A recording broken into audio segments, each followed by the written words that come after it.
Guys, welcome again.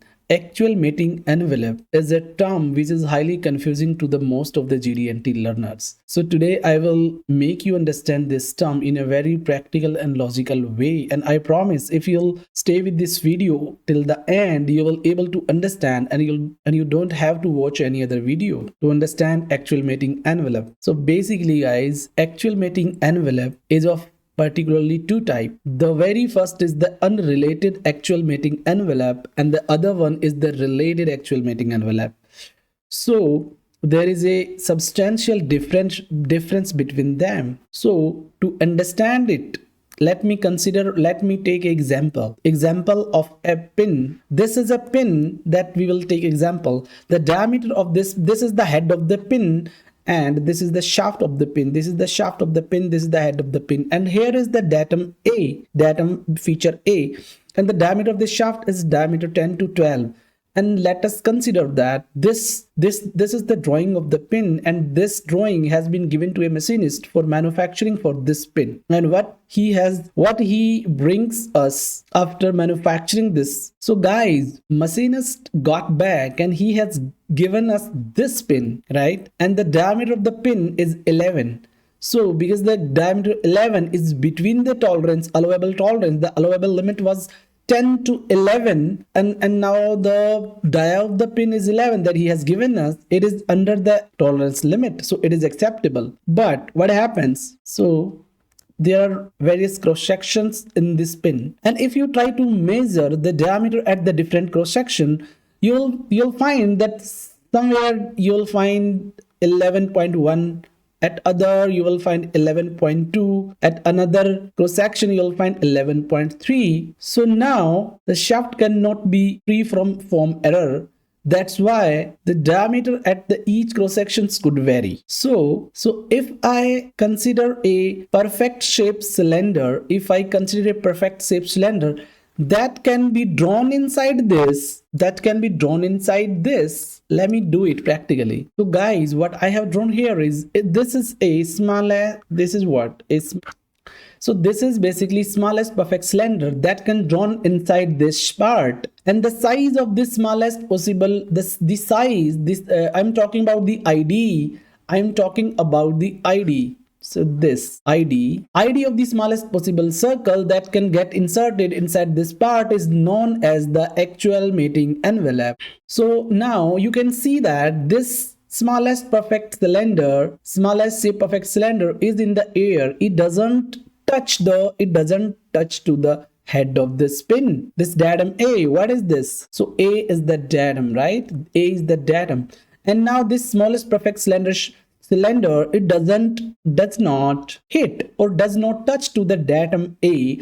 There is no correlation. So I would like to say that this is unrelated actual mating envelope. The size, this ID of this actual mating envelope, I would say it as unrelated because it does not relate to the datum. So here is the, now see the definition, you'll able to understand it. The smallest perfect cylinder that can be drawn around the actual feature. I think you don't have a problem now. You have understood. So the next, what is written? Datum is not considered. So that is true. Datum is not considered. It is in the air. Feature is free in space. The feature is free in space. It can be easily identified from this diagram. The feature is perfectly free. Feature is free in space, and location is not controlled. That means what? If I will try to touch this surface with this datum feature A, it will also consider its orientation perpendicularity error. So when I touch the face of this bush to this datum A, the size this become actual mating, the size here increase a little bit, because it will also consider the perpendicularity error. So in that case, I would like to call it as the related actual mating envelope, which is the right side, which is this. So the smallest perfect cylinder that can be drawn while the part is aligned to its datum. When the part is aligned to the datum, that means this bush has to be touched to this datum A to be at the smallest perfect shape cylinder touching the datum A, and its ID then would would be the unrelated actual related actual mating envelope, right? So here datum reference is also used, location controlled, that means the orientation controlled, this angle would be controlled. So actually what happens in the books, this kind of diagram is preferred. So once you understand the book, you won't be able to understand it, because this is the highly exaggerated diagram. It will lead to the confusion only. You'll not able to understand the concept in the book. That's why I'm just creating these videos for you, for your understanding.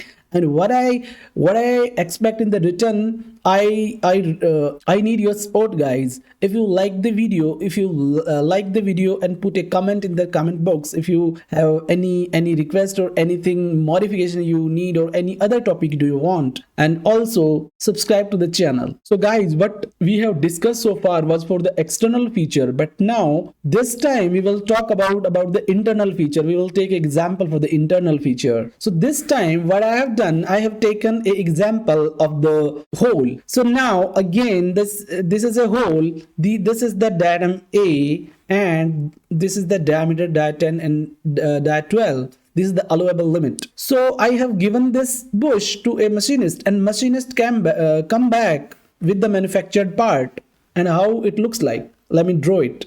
Now the machinist come back with this part, and the diameter ID is of 11 millimeter. So according to the drawing limits, it is acceptable. So what do you think, guys? If you will take reading of the diameter onto independent these cross sections, these diameters would vary. Some could be 11.1, some could be 11.23, other could be 11.13. So this is due to the limitation of the machine. Not a machine can accurately manufacture any part, so there must be always some deviation, there must be always some tolerance limits. So now if I will take largest perfect cylinder that can fit inside. So guys, this is the largest perfect cylinder that can fit inside this hole. That would we call it as the actual mating envelope for the internal feature. But if it is in the air, what is this actually? This face is the datum that we have already written here. It is the datum. So let me mark here. This is the datum here. So when this is largest perfect cylinder which will fit inside this feature, if it will not touch the datum, it is unrelated, because it is not related, it is not controlling the orientation. We will call it to the unrelated actual mating envelope, because it is not relating to the datum, it is not controlling the orientation, it is not controlling the location. In other words, if we want a actual mating envelope size that will also touch it to the datum, then also here the perpendicularity of this face and the axis of this part would also add, the orientation error would also add here. So in that case, actual related actual mating envelope would be little bit higher. So here I would say that largest perfect cylinder that can fit inside it, hole is perfectly aligned to the datum in case of related actual. When relation has been demanded, that means it is related actual mating envelope. And the orientation and the constrained actual mating envelope can be slightly larger. In case of this, due to the orientation control addition, it is actual mating envelope is a little bit of larger. So I would say this, the size of, in term of size of related actual mating envelope is always greater. It would be little tighter. It could be little tighter is no datum used, but in this case datum is used. It is little bit larger in size. So guys, please subscribe to the channel, press the like button if you're really liking the content of the channel, and because you have watched it till the end, so I would like to say you thank you, and hit the bell icon. I will really see you in the next video. Thank you for watching.